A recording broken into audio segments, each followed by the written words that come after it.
Welcome to another in our series of Kehillat Israel podcasts. This is a recording of Rabbi Amy Bernstein's weekly Friday morning Torah study.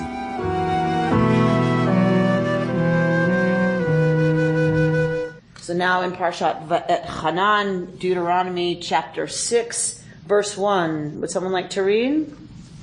And this is the instruction, the laws and the rules that your God has commanded it to impart to you, to be observed in the land that you are about to cross into and occupy, so that you, your children, and your children's children may revere your God as follows.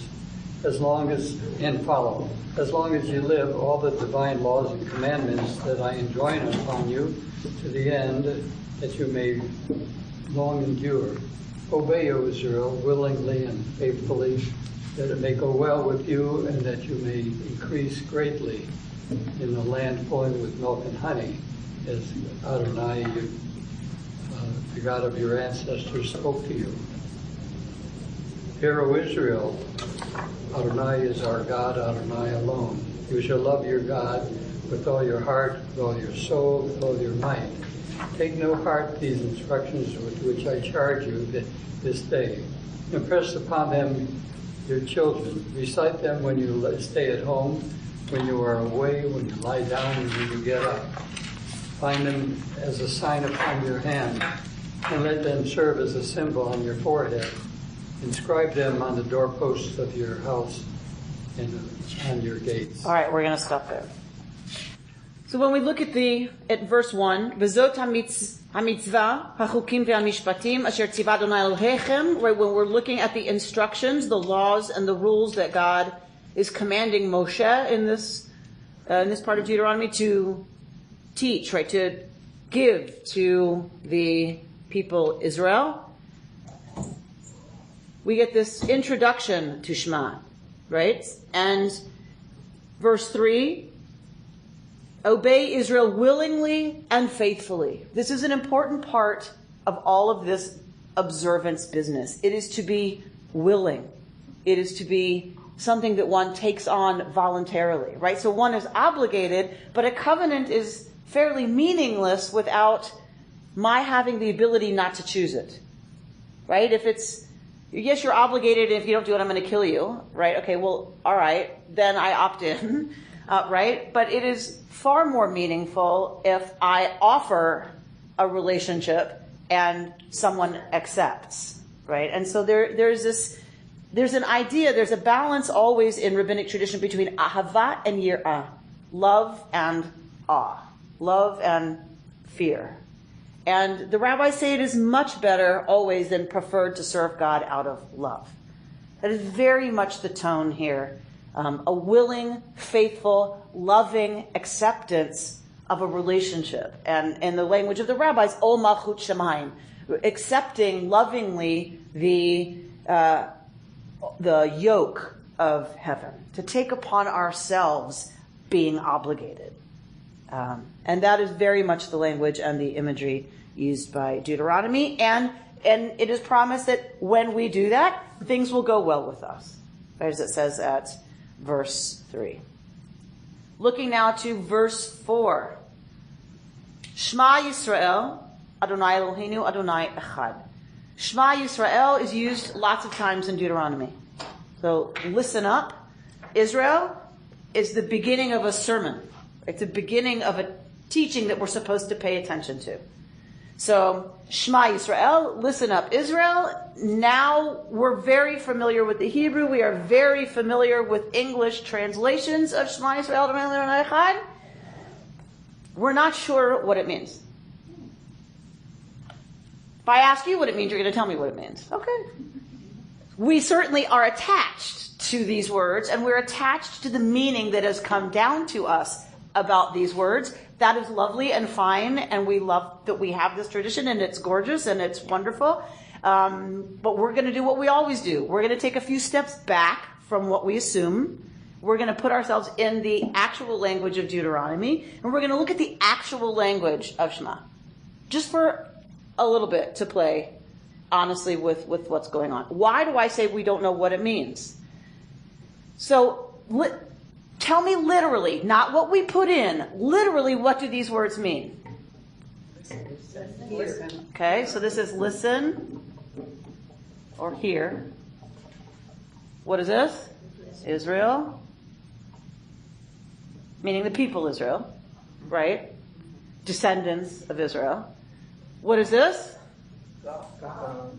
Right? Yud He Vav He, the ineffable name of God. Yes? Shema Yisrael, Adonai. What is this? Elohim. Eloheinu. What does Eloheinu mean? Our God. Yes, containing another, name for God, El. Our, though. So, and the new makes it ours. All right, so what do we have so far? Listen, Israel, Yud He Vav He, our God. Again, Yud He Vav He. What is this? One. What's missing for us English speakers? Verbs. What verb is missing? Is. So where you put is matters. Because this doesn't say anything. This doesn't say anything. Listen, Israel, Yud He Vav. Well, it says Yud He, something like Yud He Vav He being our God, presumably. Yud He Vav He Eloheinu, Yud He Vav He one. There's no. You have to put a present tense verb in here somewhere to make it be a statement about something, right? All right. Also, commas matter, right? Where you break something as a clause. So, let's eat, Grandma, is one thing, right?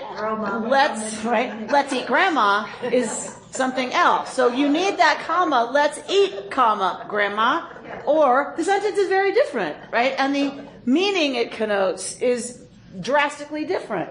Same here. Where you put the clauses matters. Presumably, we can put a comma here after Yisrael. Shema Yisrael. Like, listen up, Israel. And then something's going to come after that. Presumably, we kind of know. We've seen this introduction in other texts in Torah. So we know that's a thing. But the other thing you may not know is a thing is Adonai Eloheinu. That's a thing. It's used almost 24 times in Deuteronomy. Why am I pointing that out? What does that do?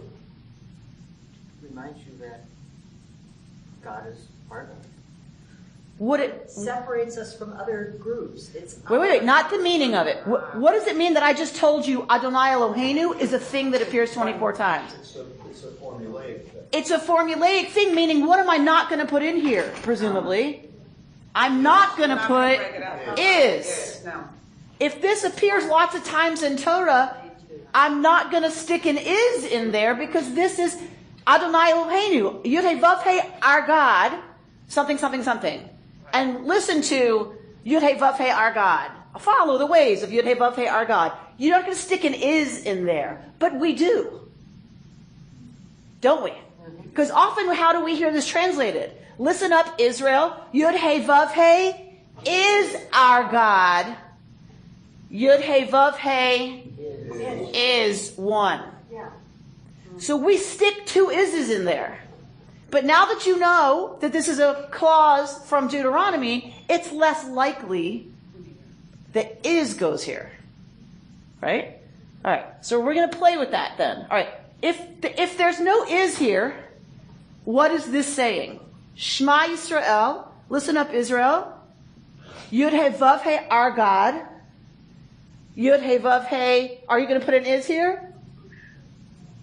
No? Then what does it mean? Yud He Vav He Echad. What is it? If you don't, and I'm fine with not putting an is there. If you don't put an is here, what does this mean? Listen up, Israel. Yud He Vav He, our God. Yud He Vav He. What? What is it? With no is, what does it mean? You can't use the word one here unless you say is. You can't, because Yud He Vav He one, you have to put is. Yud He Vav He is one. If I don't put an is here, what do I have to retranslate this word? What would I retranslate it as if I don't put an is here? Alone. There you go. Well done. Yud Hey Vav Hey alone.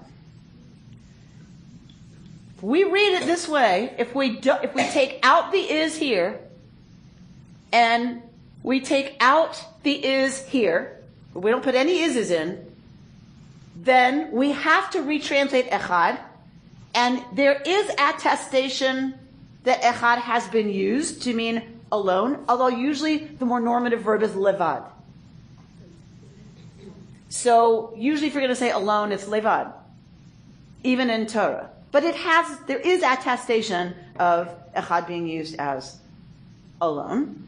So then what does this statement become? Listen, Israel, Yud Hey Vav Hey our God, Yud Hey Vav Hey alone. What is that a statement about? So what is this saying? What's the big deal about this statement? Yud Hey Vav Hey is our only God. Yud Hey Vav Hey is our only God. So what is this not a statement of, which we usually assume it is? That means it is not a statement of monotheism.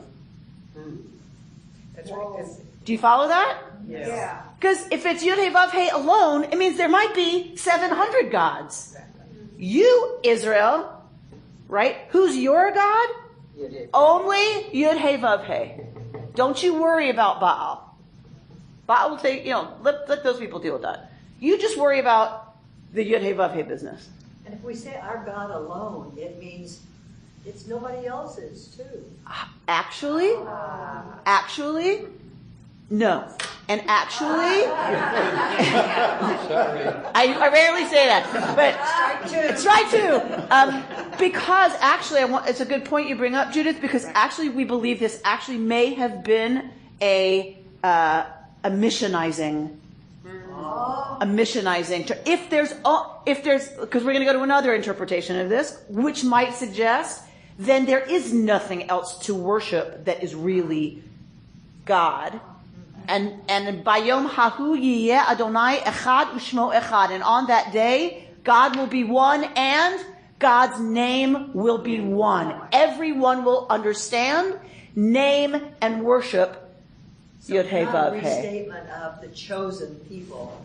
It's only our God. It's instead. Correct. It's not saying it's only our God. Right. It's saying this for us is our only God. Now, there's more interpretations that we're going to go to that get closer to the monotheism business. But it's not saying that others might not also worship. Correct. That right. For us, This is it. Yes. Correct. For us, Yud Hey Vav Hey alone. it's the only God we should be worshiping. Correct. That's exactly right. So this is possibly not a statement about monotheism at all. It became one. I'm not suggesting it didn't become one. It did. In the Middle Ages, it's very clear. This is the way to say we don't believe in Zoroastrianism, that was, and that's earlier than the Middle Ages, but, forces of good and bad at work in the world, warring with each other constantly. We're not a dualistic tradition, right? So it is later definitely a statement of monotheism, but we're going to do what we always do in Torah study, which is go back to the biblical Hebrew, to the biblical world first, and see that if we take out both of these is, then what it's saying is, listen, Israel, Yud Hey Vav Hey, our God. That translation that we just did, that little game we just did, makes this, however, problematic. Why do you need to say that again? You've already said it. You've already said it. Shema Yisrael, Yud Hey Vav Hey, our God. Echad would have been enough, or levad, right? Like, you don't need it's like, Department of Redundancy department to put another statement of Yud Hey Vav Hey when you just said it. So that renders it problematic. I'm not going to say impossible, but Emphasis, right. So, but it's not the style, even in English, to do that. Right? In literary, you just said it here. You just said Yud Hey Vav Hey, our God, Yud Hey Vav Hey alone. Okay, maybe that's the way we can live with it, is to say it's an emphasis, it's stylistic, it just is not normative in the language of Deuteronomy, right? And we mean it. And I mean it. Okay. So that's how we're going to have to live with it. There's no other way to live with it, right? Because otherwise it just looks stupid.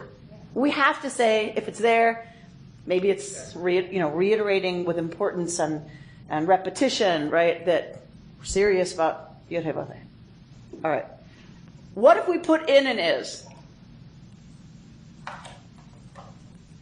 If we put in an is, if we want to say we're going to stay with what I said early, that Adonai Eloheinu shouldn't be separated, that it's a clause, it's a word pair, then we can put an is here, that I'm going to erase this and say, now it says, listen Israel, Yud Heh Vav Heh, our God, Yud Heh Vav Heh is one.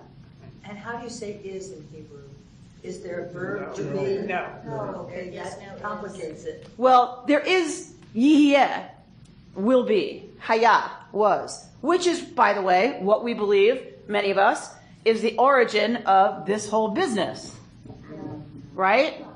That's the whole business. If you look at the letters, Yud, Hey, Vav, Hey, Yihiyeh, Hava, meaning Haya, was, Hoveh, is, present tense. So, the is, was, will be, we believe, might be the derivation of Yud Heh Vav Heh. That it's not a being as much as it is being, capital B, eternity, eternality, existence, capital E, right? That the sum total of all of it and what runs through it, that it is, that's the derivation of Yud Heh Vav Heh. And again, for is, that really is another problem. It's still a problem that it's here again, right? So we're going to live with the problem. We're going to leave it circled in blue saying it's emphasis. Okay. Because how else do we live with it? Right now. We can live with it a different way if we change some things. So if we say, Shema Yisrael, listen Israel, Yud Heh Vav Heh Eloheinu, Yud Heh Vav Heh is one, what are we saying now? The Holy God. Monotheism. Okay. Because God is one and not five? Yeah. What if we're saying Yud Heh Vav Heh is one, but there are 17 other gods? In other words, one meaning one of the gods. So, right? So what would that be saying, though? Well, it kind of negates the whole thing. Right, so to say Yud Heh Vav Heh is one of the gods, okay, it could mean that, but That's not what we that's not exactly what it says. And what would be the point of that? Right.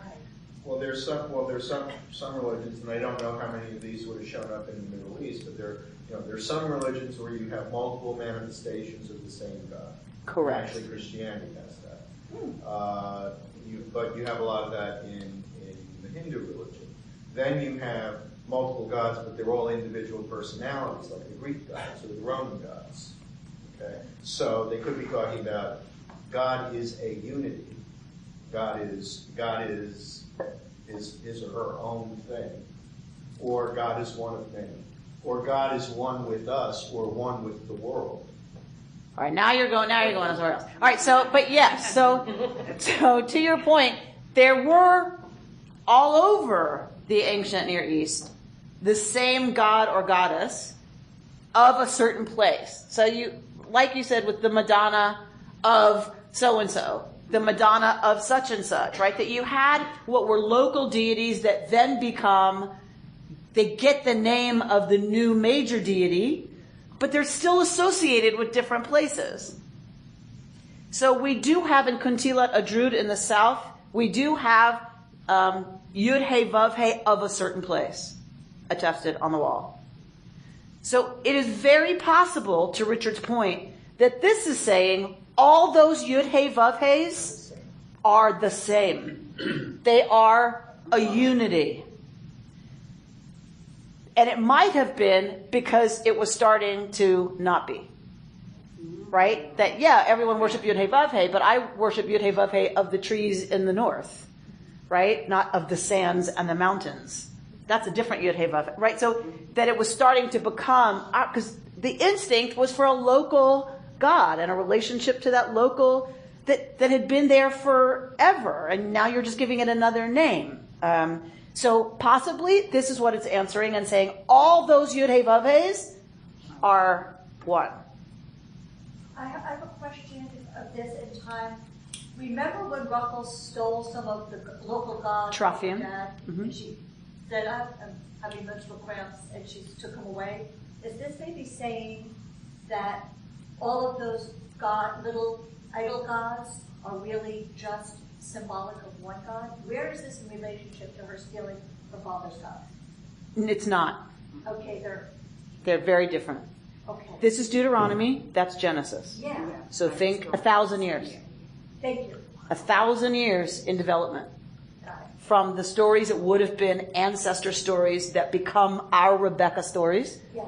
Because probably our Rebecca stories are from a much older tradition where she's the hero, the matriarch of that people that then comes into the people Israel. Yes. So a pedimento, right, of different stuff. So 1,000 years. exactly. So the story of her stealing those trophim, those idols, are about her claiming the authority of her household.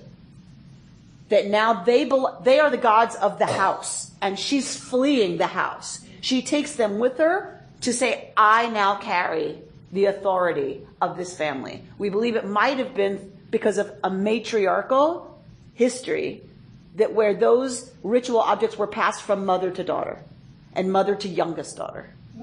So we have attestation of that in the, I'm going to stop saying that word. Looks like I've said it 14 times this morning. That we see that in the archaeological record.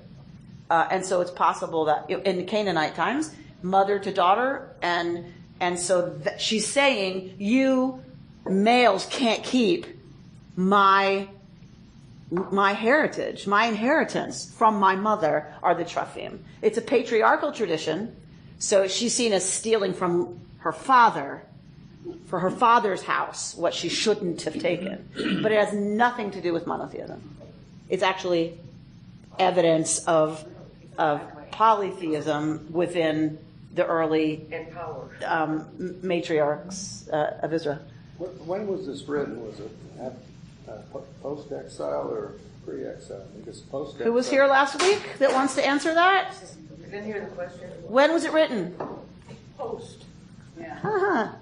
Pam thinks post. She's going to write us a paper on why she thinks it's post. I think that's what you taught last week. I didn't say that's what I see. I see. Okay. We're not sure.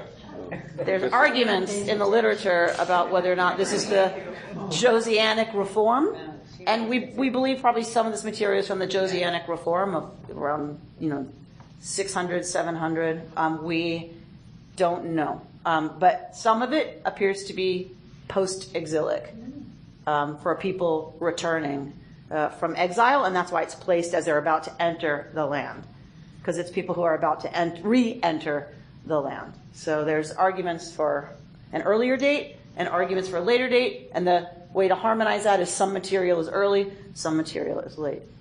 So a question that I've been thinking about since last week. Who was this written for? So the writers, who were they thinking? Did the people at the time read? And worship was centralized in the temple, so there weren't rabbis scattered about, and there wasn't a shiva book. This centralizes worship in the temple, let's be clear. Right. It wasn't before. That's part of who it's written for. People who are worshiping in local shrines. People who are sacrificing at local altars. This is a religious reform. To centralize worship in the temple. Now you ask, okay, who would want to do that and why?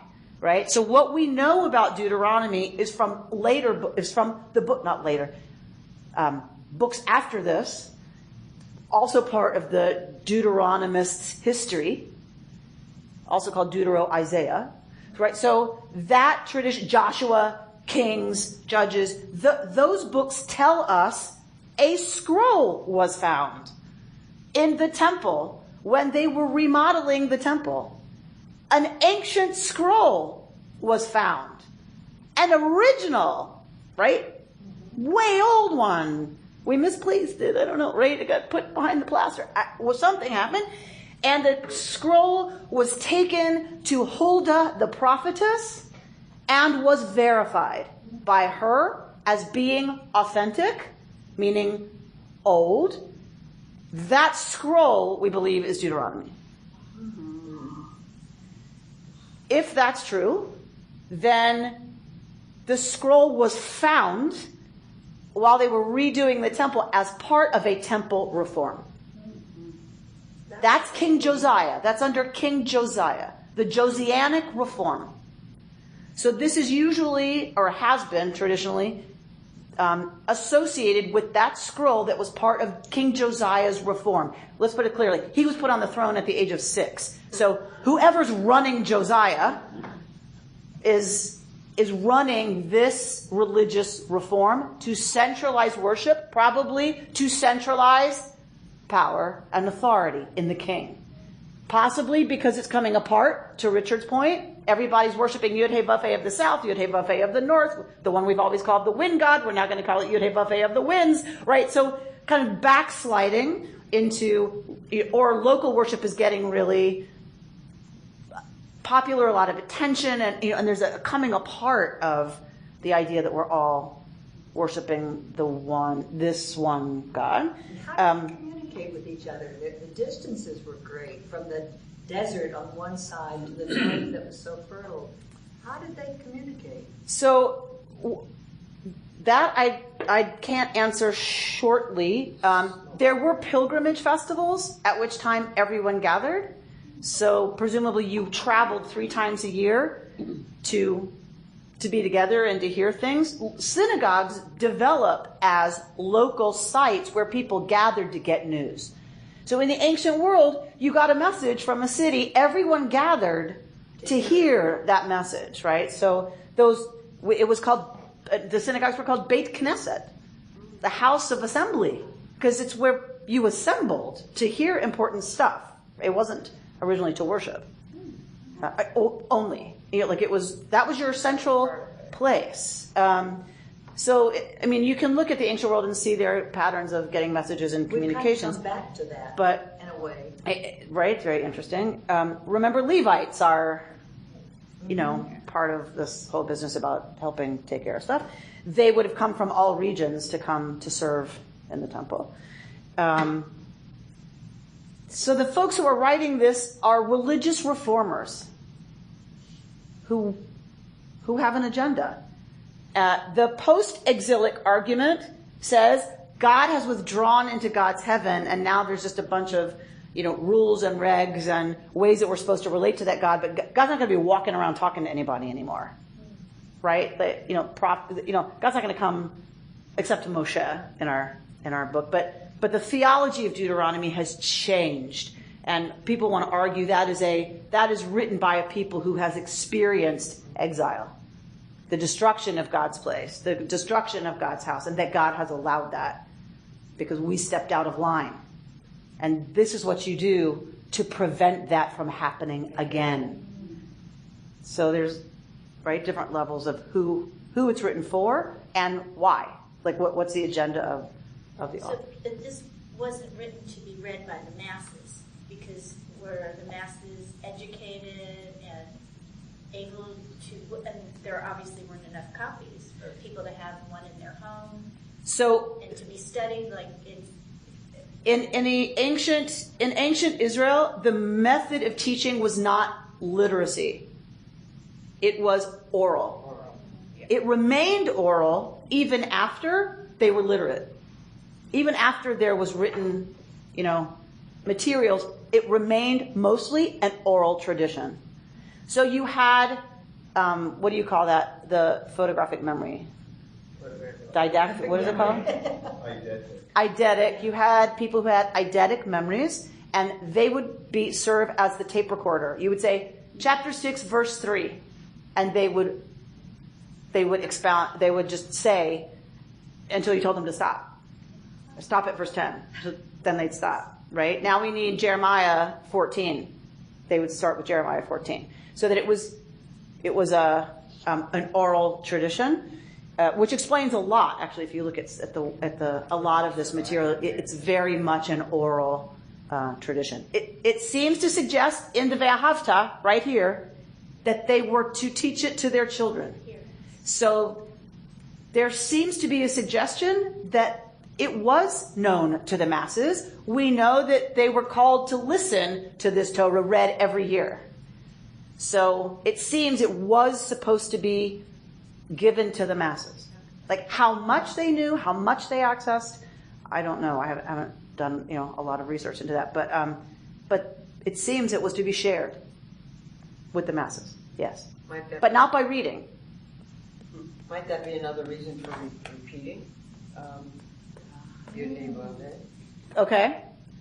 I like it better when it's... If I were to be learning it, I would have to have it repeated several times so that I remember. If it were alliteration, I'd like it better as an argument, right? Because then it's like, oh, yeah, that makes sense, which is why we see that so much in Torah, alliteration and patterns. And you're like, why do they have to say again and the tribe of this one and the head of that one and the tribe of this one and the head of that? Because it's the pattern. It's how you remember, it's how you remember to say it. All right. So we're going to go to now, what are we going to do now? All right, now we're going to put an is in here. Because some scholars believe, even though this is a clause usually, that the only way to really do this without the problem of this blue circle around the second Yud Hey Vav Hey, the only way to get rid of that problem is to put an is here. So what do I mean when I say that? Now let's read it.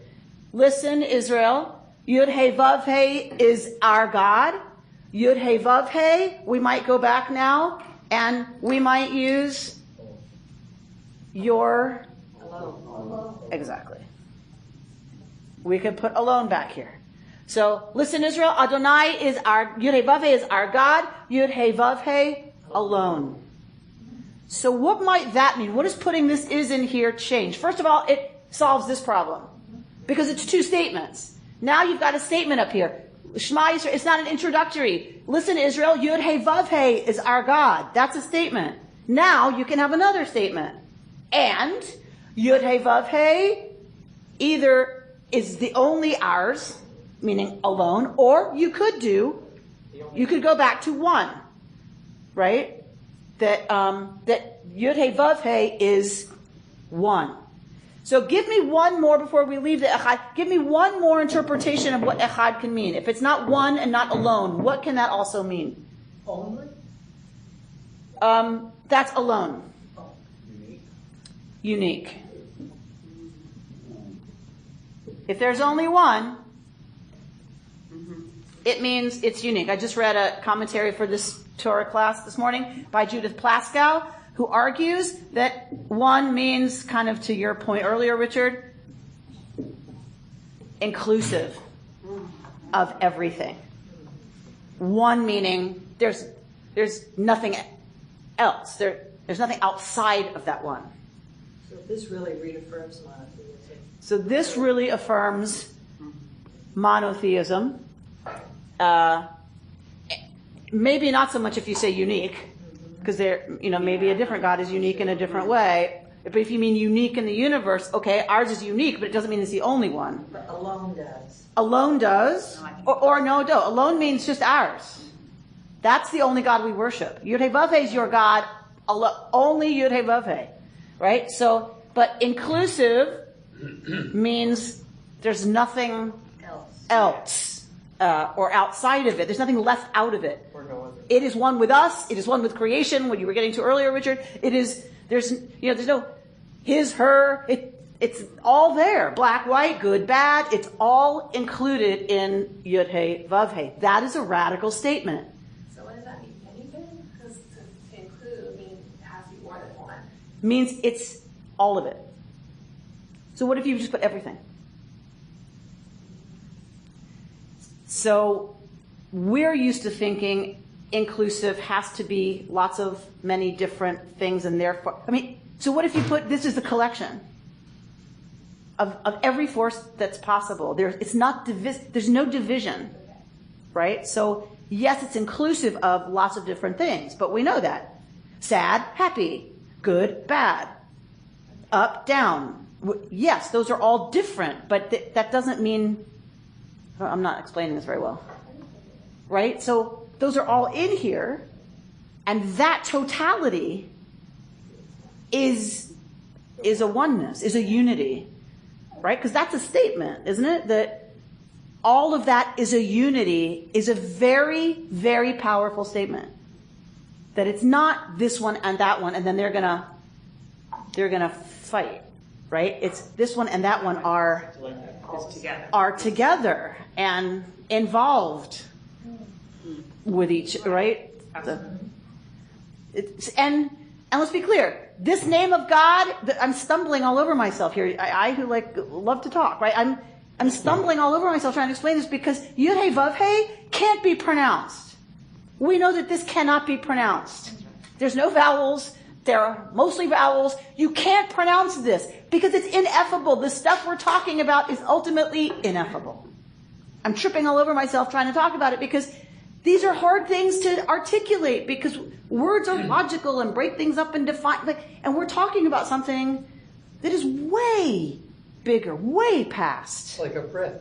That. Like a breath is one of the arguments that this is your breath. Right? Two hays and a vav, that's what we're dealing with. It's something way bigger than what we're actually able to talk about. All right. So if we go there that, listen up, Israel, Yud-Hey Vav-Hey is our God. Yud-Hey Vav-Hey is one, or Yud-Hey Vav-Hey alone. Okay. So what this means is, for you Israelites, Yud-Hey Vav-Hey is our God. Don't worry about whether there's any more. Right? Probably as an early statement is, don't worry about Baal and whether Baal is around and powerful or whatever, or Isis or Ishtar. Don't worry about it. Yud-Hey Vav-Hey is our God. That's the God you're in relationship to as a member of the people of Israel. That's all you need to worry about. And that God is one. Or that God alone is your God. Or that God is unique and singular. But it's definitely a statement about, it doesn't have to be a statement about monotheism. All right. So now that we are less clear, hopefully, than we've ever been about the Shema, it definitely became the Jewish statement of monotheism in the face of Zoroastrianism. For the rabbis, that was what they were up against. Hence, a lot of our prayer book, I want you to notice from now on, well, should you ever open the prayer book and engage with it, there's a lot of creates light and shapes darkness. Like there's a lot of that because the rabbis were pushing against Zoroastrianism, which was the forces of light versus the forces of darkness. Our prayer book is filled with, so that's rabbinic writing, not biblical writing. Rabbinic writing, which is later, is dealing with, it's not dual. Right? God creates light and shapes darkness, right? Both of those things. You'll see that all over the prayer book. And that's why. So it becomes a statement against the dualism of Zoroastrianism. It becomes a statement against the Trinity, right? When Christianity and the Crusades are putting people to death who affirm something else, right? Rabbi Akiva was martyred, put to death when he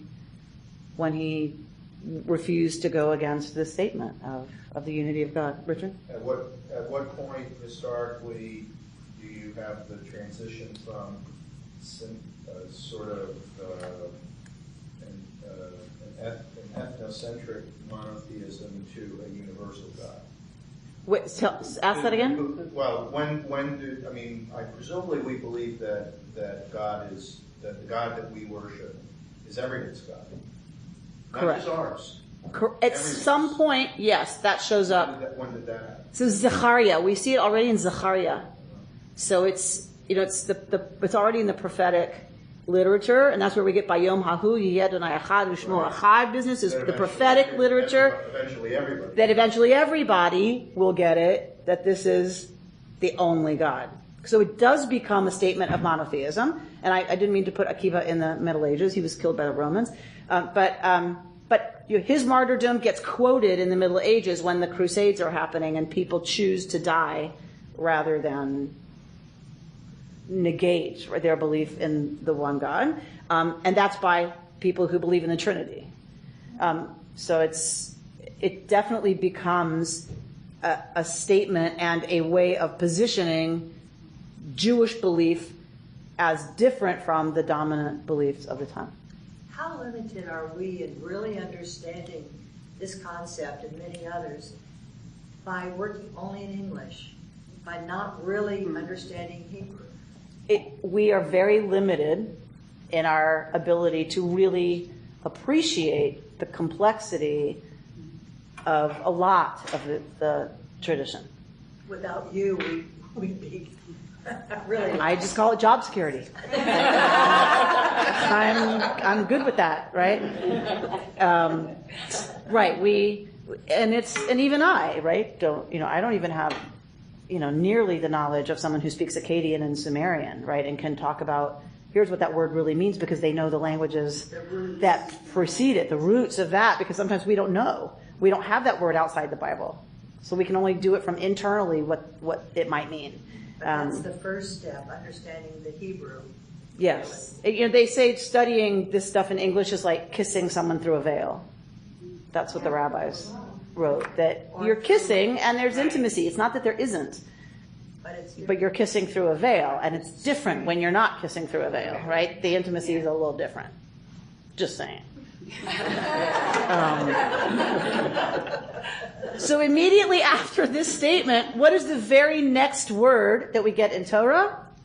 Ve'ahavta et Adonai Elohecha. So after a statement about us and our relationship to this God, we get a definitive statement about that relationship. What is that statement? I also love this about our tradition, that the next statement is, and you will love Yud He Vav He, your God.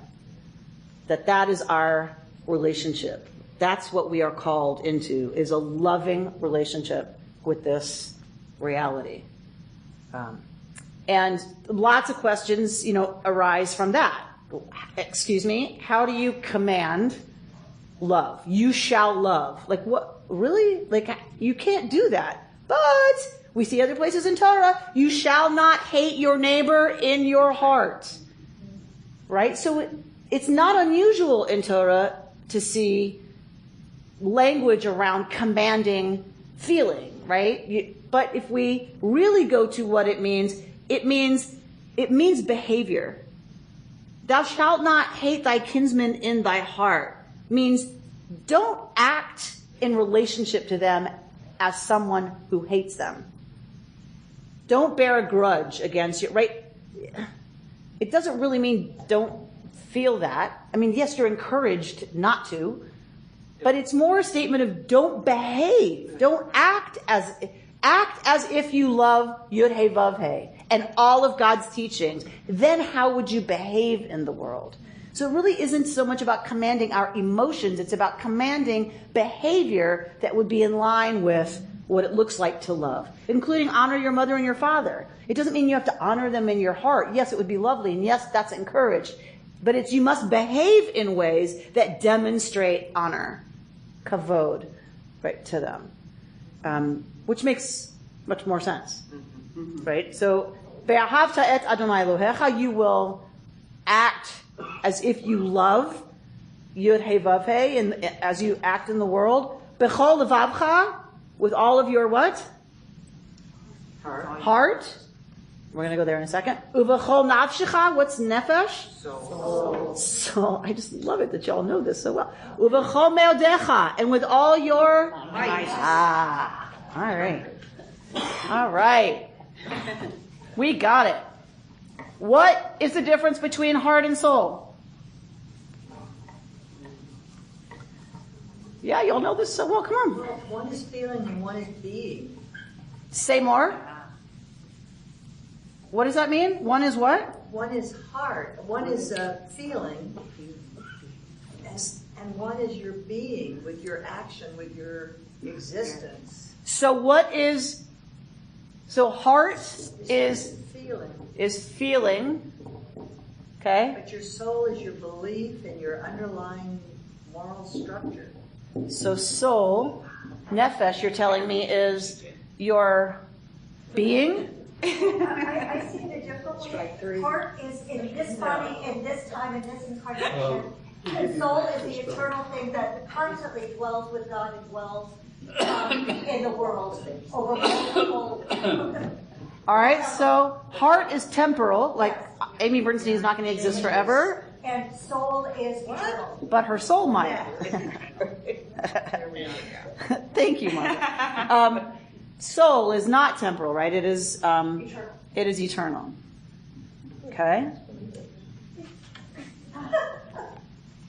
Any others? So in the world of Torah, in the world of biblical texts, there is definitely a difference between Lev and Nefesh. And the Lev, right? The Lev is the place in Torah, our interior self, that is the seat of thought, wisdom, decisions. All of that is the Lev, is the heart. We think of it as the brain. That's not how they thought in the ancient world. Lev is here. That's where your thoughts and decisions and impulses and all of that and how one thinks about the world, that is all Lev. And Nefesh, possibly more the seat of the emotion. And and our expressive, self in the world. And actually, there's a great exegesis in here. I was trying to find it to quote it to you, but there's a discussion of what the biblical nefesh. Nefesh means self, by the way, in Torah, not soul. Nefesh as soul is rabbinic. It's later. Nefesh is kind of the animating spirit of self. So you can say 60 nefesh went down to Israel, or went down to Egypt, right?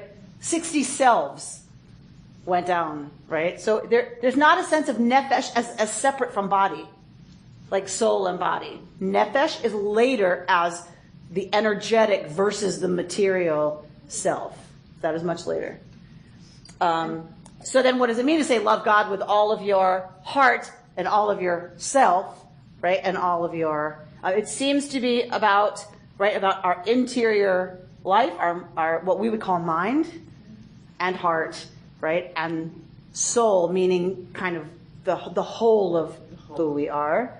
I do want to draw your attention to Lev, right? How would you say your heart? You could say Libcha. How does it say it here? B'chol levavecha. We have two bets. Why? You don't have to use two bets. You could just say Libcha.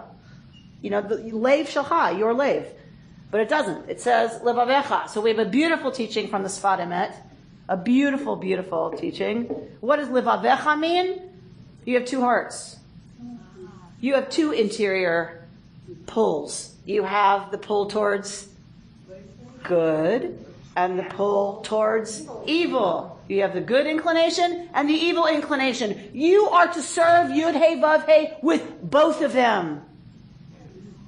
Lest you think for a second that your greed cannot be used to serve God. If you're greedy, good. Go get more members for KI. Right? You feel like you're jealous of what they got over there? Great. You build something here in good ways, in legal ways, in holy ways that is going to bring in just as much money so you can have that kind of thing. Terrific. You lust? Good. Go home and make love to your wife, your husband. Good. Wonderful. Make love to yourself. Great. Right? So that it isn't that you should be serving Yud Hey Vav Hey with all of your inclinations as the Sfat Emet. And it's an excuse. It's a spiritual excuse. I'm too lazy to do that. I'm too impatient. You're impatient? Good. Get the board to move now on that policy. Good. Move it forward. We're sitting around too long anyway. Meeting's too long anyway. Right? So we use it as an excuse to not serve the good, the holy, the true, the big, the gorgeousness. There's no excuse.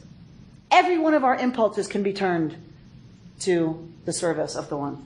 I'm sorry if I'm going to be disrailing things, but I'm bothered by two things. One is that word eternal there, which keeps making me think of there is an afterlife. Uh-huh. And the other thing is Mordecai Kaplan saying to me that the good force is what God is for us. This isn't talking about God. That's very important. What is this talking about? You. You shall love God with both of your inclinations. God forbid God has an evil inclination. We could talk about that where it shows up sometimes in here, but we're not going to go there today. Right? So, your evil inclination. You tend to say, "Oh, I'm not religious. I'm not involved like that. I'm not that kind of person. I'm very materialistic." No excuse. You're materialistic, great. Then get to work on making beautiful curtains for the, you love working with material, fantastic. We'll give you some. Turn everything is the opportunity to turn it into service of the one. All it's us. This is about us. This is not about God. We already dealt with God. We dealt with what we're going to deal with today anyway about God. And one, and singular, and alone, and unique, and right, that might be about God. It might not, but, right, seems to be about God. This is about us. You shall love with both of your hearts. And the last one is, Uvechol, what? Me'odecha. It's all of our Hebrew school backgrounds come out to play, right?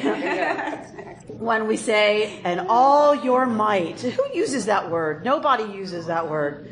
We wouldn't even say that. If you were going to even say this in regular English, what would you say? With all your strength. But we all go, with all your might, right? I'm laughing in a good way. It's wonderful that we know this text. You know this text, right? It's wonderful. And the tradition, hearing these words from the tradition is reaffirming. Right? We love hearing all your might and not with all your strength, right? So, me'od in Hebrew. So this is all your me'od. So obviously, one of the ways it gets translated, me'od, means strength. Power.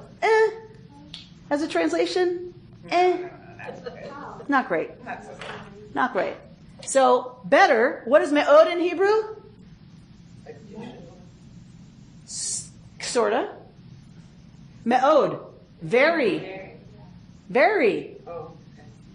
So, didn't I just make it so much clearer? And good job, Amy. Thank you, Judith. Because I'm just making it so much clearer now to say, love God with your very. Right? That's what you need me for, to translate for you. So, very, but also a word that we use for very is much. Much better translation. Yeah. Love God with all your muchness. Your abundance. Your abundance. Fullness. Your fullness.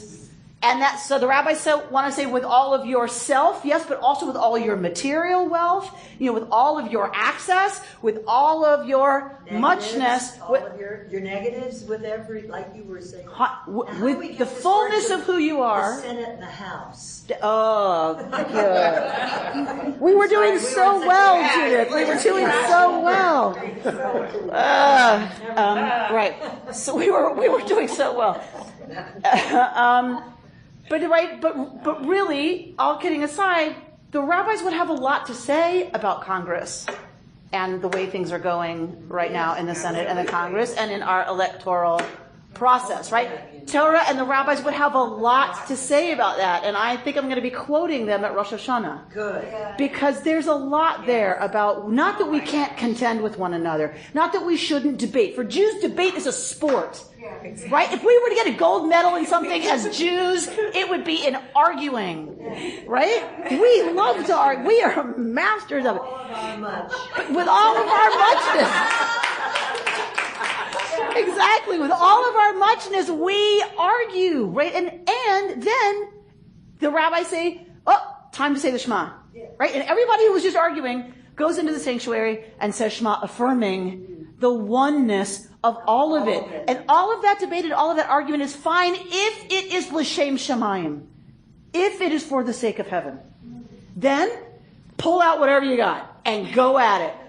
Knowing it is for the sake of the bigger purpose. If you go at each other with sinat chinam, with a hatred that is about the person, then it is absolutely destructive. It is forbidden. You are to keep your mouth shut and go sit down until you get past. Like you do not engage when it's about fighting the person. Then it's off limits, and it's understood as destructive and as shaming and as terrible behavior. So that is a very important distinction that the rabbis were very clear about, that we have lost, I feel, when you open, a magazine, when you open the newspaper, when you turn on the television. There is no sense of you can argue a point or argue a position without attacking the person. That has become permissible, acceptable. The tone and tenor of that being okay is absolutely antithetical to a Jewish understanding of what it means to engage with one another. Congress should have a statement: "You shall love your country with all your heart, with all your soul, and all your might." And your countrymen and women. Yes. And the ideals of your Constitution, right? The ideals that founded this country. Absolutely. And it's the king in ancient Israel was commanded to write a Torah scroll. Personally, to write a Sefer Torah.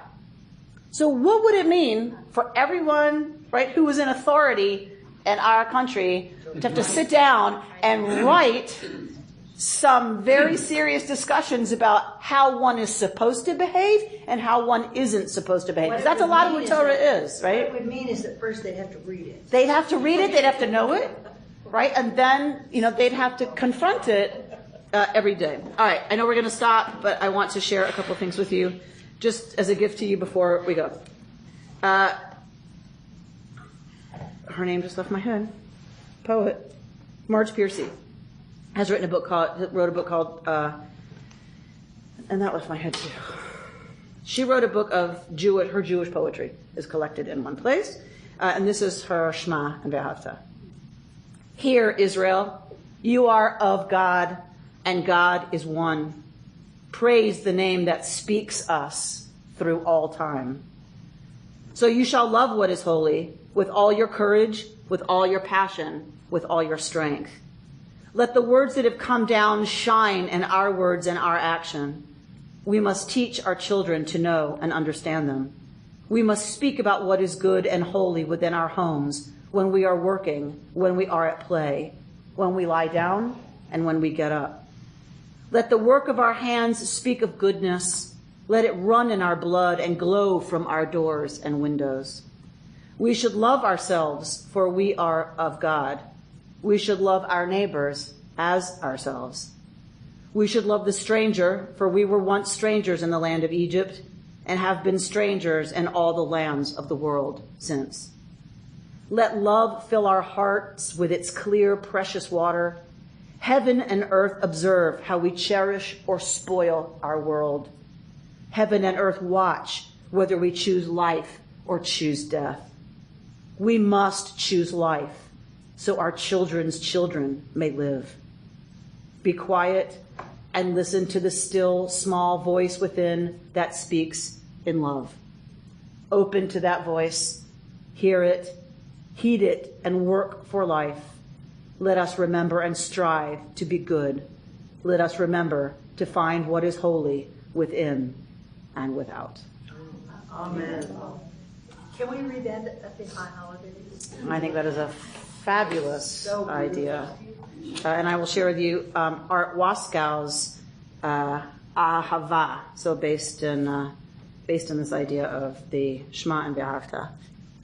You whose unity is acted out in the wheeling of the galaxies and the pulsing of each atom, in the double spiral that spins in every living cell, and in the loop of memory and imagination.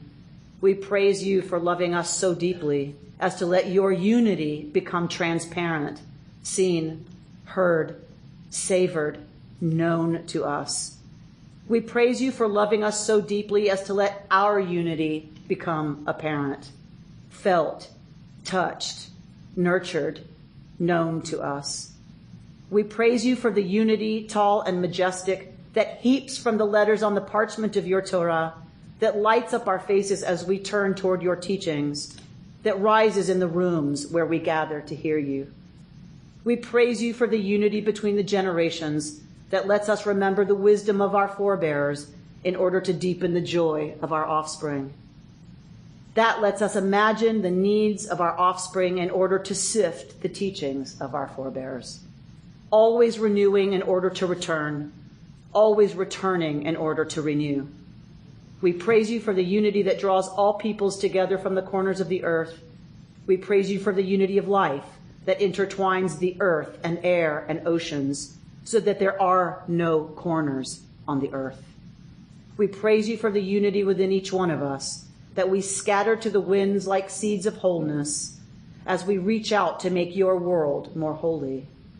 Help us to harvest what we have sown. Help us to sense your unity within ourselves. Help us to be. Blessed are you, source of all blessing, goal of all blessing, whose unity appears through love. That's the Shema. That is his Shema. I wish you Shabbat Shalom.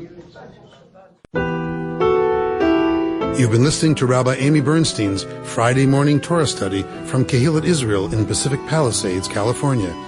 For more information, go to our website, www.ourki.org.